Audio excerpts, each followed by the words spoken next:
His name was King Aldemar of the Stone Crown, and long before the world learned to speak the language of progress, his rule was defined by limits. Not limits placed on women, but limits placed on power itself. Within the walls of his kingdom, protection was not an abstract promise or a slogan whispered by officials. It was physical, visible, enforced. Women walked the inner roads without escort not because they were fearless, but because fear had been disciplined by law. Aldemar understood something modern ages would later forget. Danger does not disappear when it is denied. It disappears when it is restrained. His court did not pretend the world was gentle. It assumed the opposite and built its order accordingly. Men were not trusted by default. Authority was not symbolic. Every action carried consequence, swift and undeniable, and everyone knew it. In the marketplaces at dusk, when shadows grew long and voices softened, women did not rush home with eyes lowered. They bartered, laughed quietly, and finished their business without the constant calculation of risk. Not because evil had vanished from human nature, but because it had nowhere to hide. Every alley was watched. Every accusation was heard. Every proven offense ended a man's place in the king's favor forever. The king's law was not kind. It was precise. Aldemar believed mercy belonged to the innocent, not the unrestrained. To touch without consent was not treated as confusion or impulse. It was treated as rebellion against order. And rebellion, in Aldemar's world, was crushed before it spread. Women did not speak of freedom as an idea. They spoke of sleep, of rest without vigilance, of children who could walk ahead of them without dread. Protection was not discussed in councils or written in poetry. It was felt in the body, in the unauded shoulders, in the steady breath taken after sunset. Beyond the stone gates, the world was chaos. Tribes raided. Roads swallowed travelers. Promises meant nothing without force to sustain them. Aldemar knew this. He did not rule to appear enlightened. He ruled to impose reality into obedience. Centuries later, historians would struggle to understand why women under such a harsh crown described safety with such certainty. They would call it contradiction. They would call it myth. But those who lived under Aldemar's rule knew the truth. Protection does not come from softness. It comes from boundaries that cannot be crossed. Inside the king's courts, silence carried weight. Not the silence of fear, but the silence of certainty.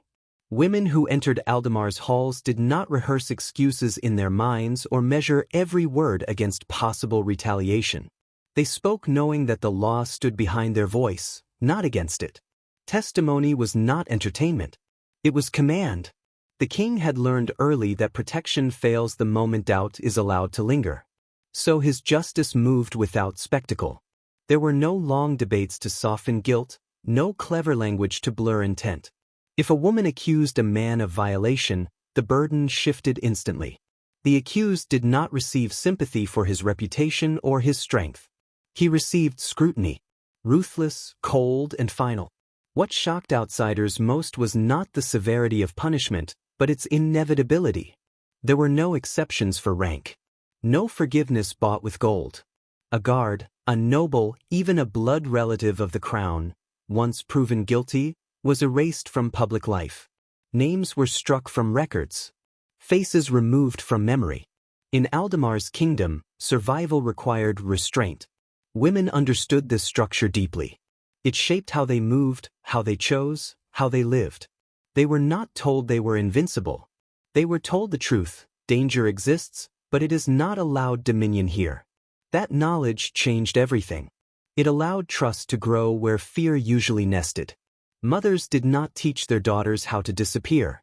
They taught them how to stand, how to look forward when speaking, how to expect accountability rather than apology.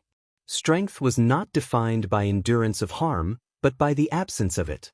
Beyond the walls, other kingdoms praised freedom while offering none of its substance. They spoke of equality while leaving women alone with consequences. Aldemar rejected this hypocrisy. To him, law without enforcement was theater, and theater protected no one. So his rule remained heavy, unyielding, and unmoved by sentiment. Critics called it cruel. Philosophers called it outdated. Yet the women of the kingdom marked time differently. They remembered years not by wars or decrees, but by uninterrupted peace in their daily lives. They knew something the future would struggle to relearn. When rules fear being called harsh, they stop protecting the vulnerable. And when punishment hesitates, harm advances. Aldemar did not hesitate, and because of that, protection was not a promise. It was a condition of existence. As years passed, the effects of Aldemar's rule sank deeper than law. They shaped instinct. Women no longer measured safety by proximity to men, but by proximity to order. The king's presence was felt even when unseen, not as surveillance, but as certainty. His authority did not hover like a threat, it settled like weight holding the world in place. In the homes closest to the inner wall, women slept with doors unbarred. This detail, small and easily ignored by chroniclers, mattered more than any decree. A locked door is a confession of fear. An unlocked one is a statement of trust. Aldemar understood that real protection reveals itself in what people stop doing. The king never claimed moral superiority. He did not pretend men were reformed or women magically safe by nature. His system assumed weakness, temptation, and violence as constants. The only variable he trusted was consequence. Desire could exist. Power could exist. But the moment either crossed into violation, the response was absolute. Modern thinkers would later argue that such severity stripped men of dignity. Aldemar believed the opposite. To him, dignity required discipline. A man who could not govern himself had no claim to authority over others. Women, therefore, were not elevated by praise, but by insulation from chaos. This insulation did not make them naive. It made them clear-eyed. They understood danger precisely because they were not drowned in it daily. They could recognize threat without living inside it. Their confidence was quiet, unperformed, and deeply rooted. Outside the kingdom, travelers brought news of distant lands where women were told they were free while learning to survive alone. Aldemar listened without comment. Freedom that demanded constant vigilance seemed to him like abandonment dressed in noble language. A ruler, he believed, existed to absorb danger on behalf of the vulnerable, not to lecture them about resilience. The king's rule did not ask women to be brave. It asked men to be contained. This reversal unsettled neighboring courts more than any military strength. It exposed an uncomfortable truth. Protection fails not because danger is too strong, but because authority refuses to confront it. As Aldemar aged, his body weakened but his laws did not. He ensured that the system would survive him, stripped of personality and myth. Protection, he knew, could not depend on a single will. It had to be embedded, automatic, unnegotiable. Women sensed this continuity and trusted it. They did not cling to the king as a savior. They relied on the structure he built. And in that reliance, they found something history would later romanticize but fail to replicate: safety without illusion, security without slogans, and peace enforced by restraint rather than hope. When Aldemar finally died, the kingdom did not collapse into fear. That alone revealed the depth of what he had built. Power transferred without panic, and women watched the transition not with dread, but with expectation. The rules remained. The boundaries held. Protection did not end with the man. It lived in the system. His successors were warned from their first breath on the throne. The crown existed to restrain force, not display it. Any ruler who softened the laws would inherit chaos, not gratitude. Women would be the first to feel the shift, and once trust fractured, it would never fully return. For generations, this warning was obeyed. The punishment stayed quiet and rare, not because mercy had expanded, but because violation had diminished. When consequence is certain, behavior adapts. Men learned that self-control was not optional. It was the price of belonging. Women grew accustomed to something fragile: predictability. They knew what would happen if a line was crossed. They knew the law would not hesitate, reinterpret, or apologize. This knowledge removed the constant internal negotiation modern minds mistake for independence. Centuries later, as distant lands abandoned harsh codes in favor of abstract ideals, travelers returned with strange stories. Cities where women were told they were empowered yet taught endless strategies for survival. Societies where harm was condemned loudly but punished softly. where language replaced action. Within Aldamar's old borders, these stories sounded like regression. To call vulnerability strength seemed backwards.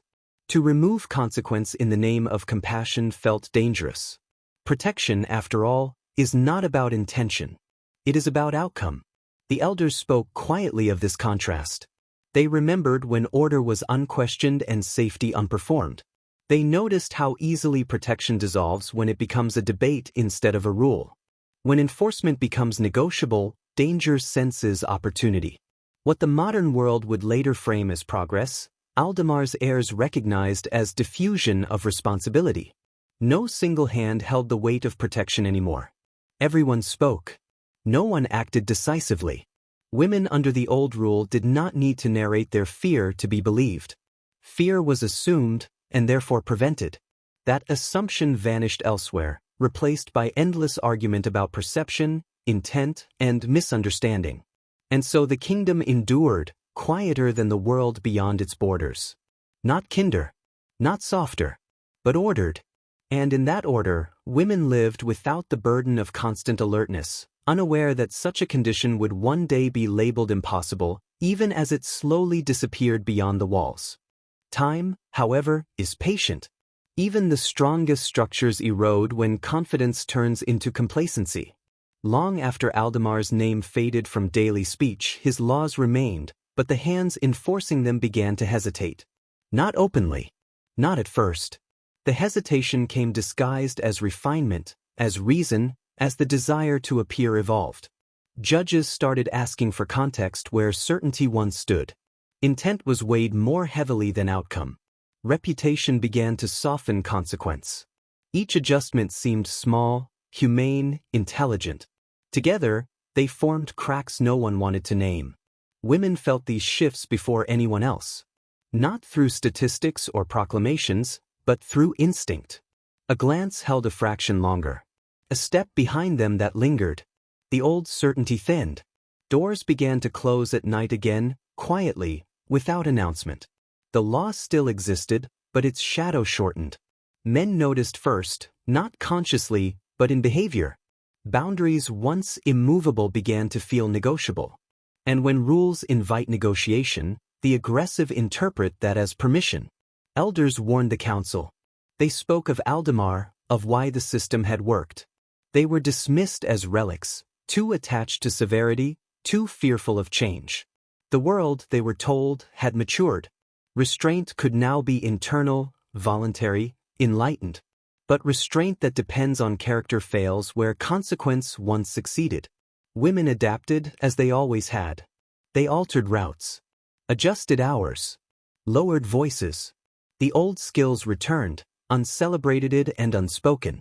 What was lost was not safety alone, but clarity.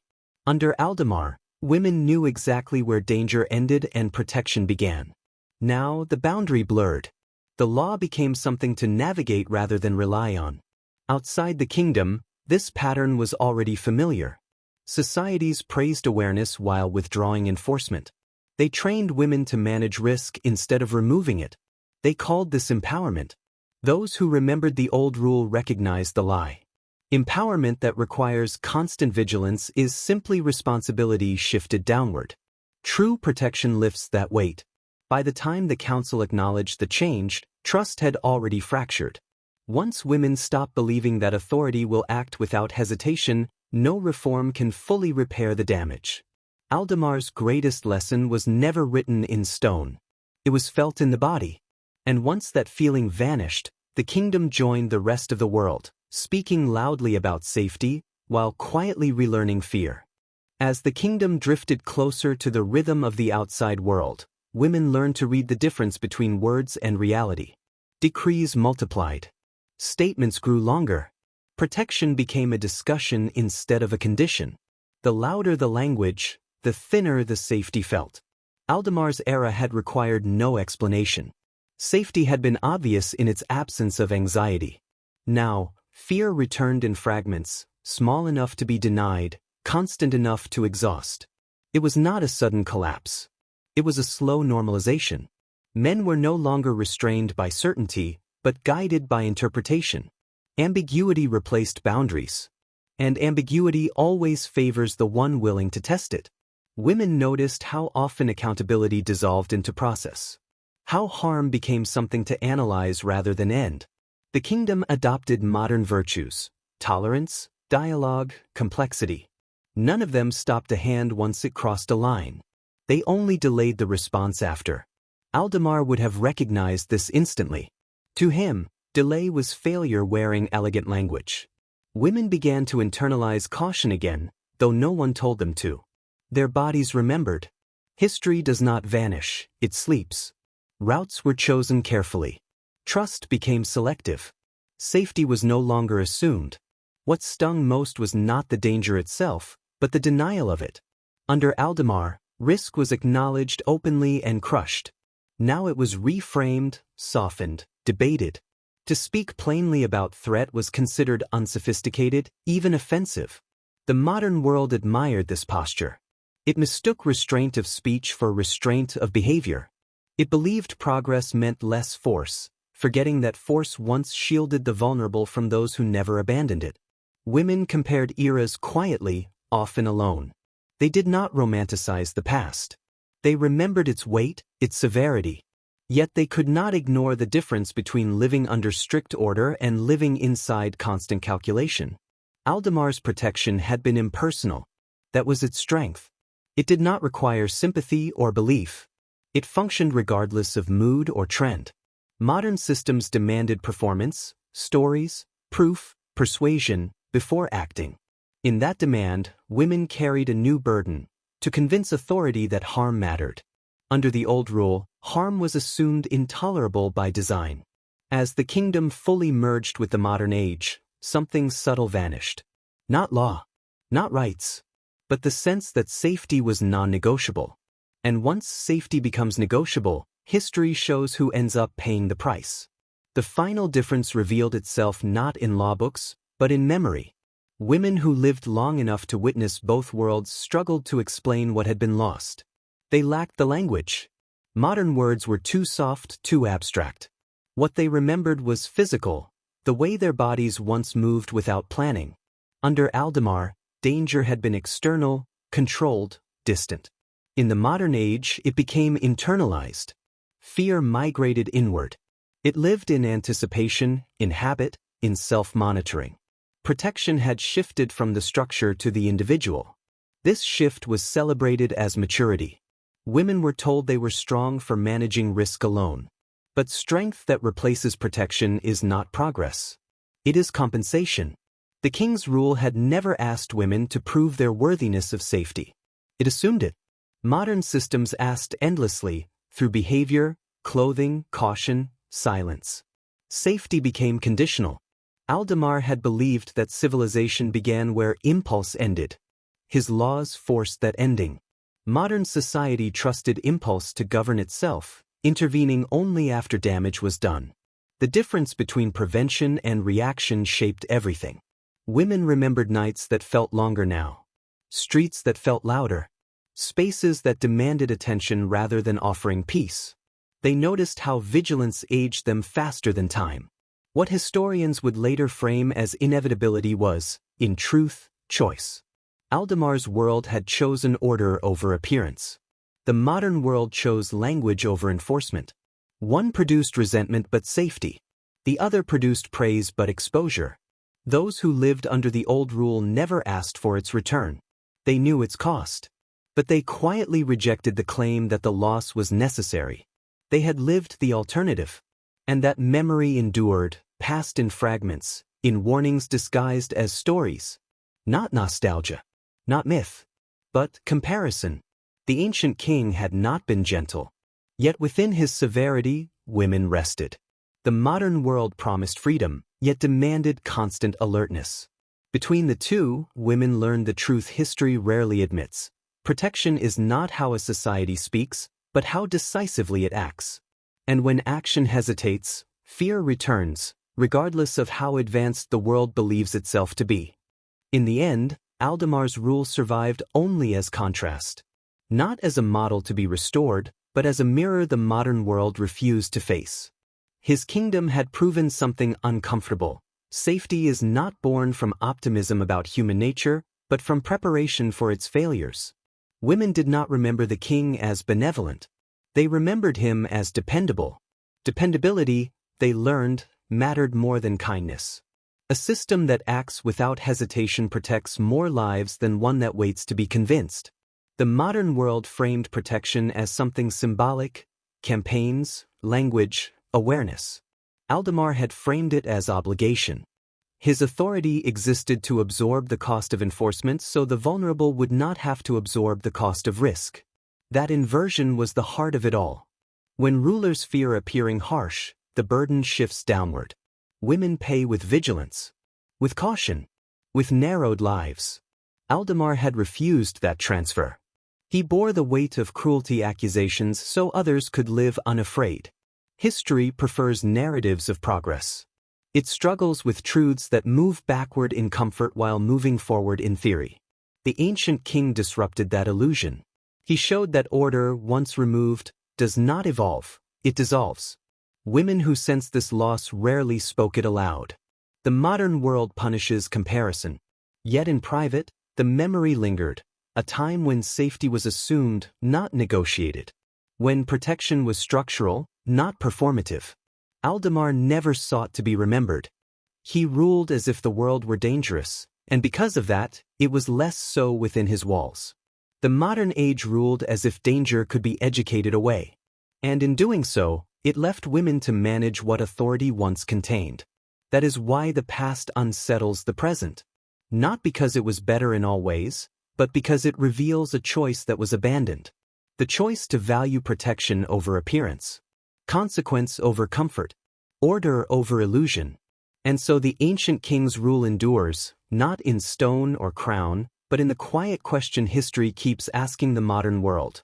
When safety vanished, who decided it was an acceptable price for progress?